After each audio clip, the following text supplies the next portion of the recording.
Well, hello everybody. Well, the word today that I'm bringing today is all to do with how our Father in heaven is a good Father. And something we know, but it's really good to be reminded of it.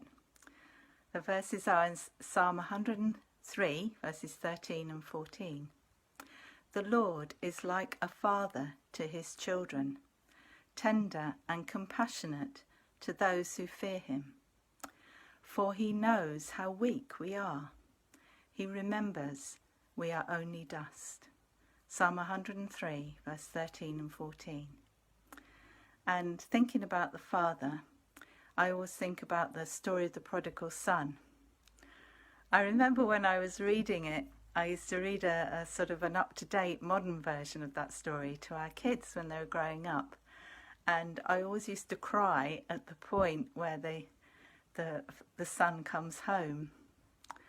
And I realised at a later point the reason I cried was that there was some insecurity in me as to whether my own mum and dad would actually give me such an amazing welcome and celebration as the prodigal son got when he came home. And I think that was some insecurity in me, some fear in me, maybe some hurt as well, which the Lord actually healed in a wonderful way in when I had a prayer session with some people. And that was really lovely because in it I had an imagination of me running up the garden path to our old family home, and Jesus was there at the door with my mum and dad, and we all kind of hugged in a circle, and then Jesus was saying, "Isn't she great?" about me, and my mum and dad were saying, "Yeah, she's really." They were agreeing, and it was like we were dancing in a circle together. So that was really lovely. You may have had difficult relationship with your father, different ones.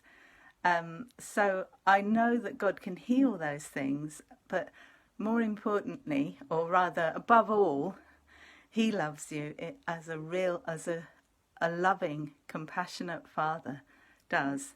So there's a verse that I've also learnt from John 15, verse 20. And it's describing how the prodigal son comes back after he realises he needs to come back home. So it says, "So he returned home to his father. And while he was still a long way off, his father saw him coming. Filled with love and compassion, he ran to his son, embraced him, and kissed him." That's John 15, verse 20. So that is the loving welcome that we all get from our Father in heaven when we come to our senses and come home. So I just pray that blesses you today, just thinking about the prodigal son coming home and how much love the Father has for us. He loves us just as we are, in whatever state we are.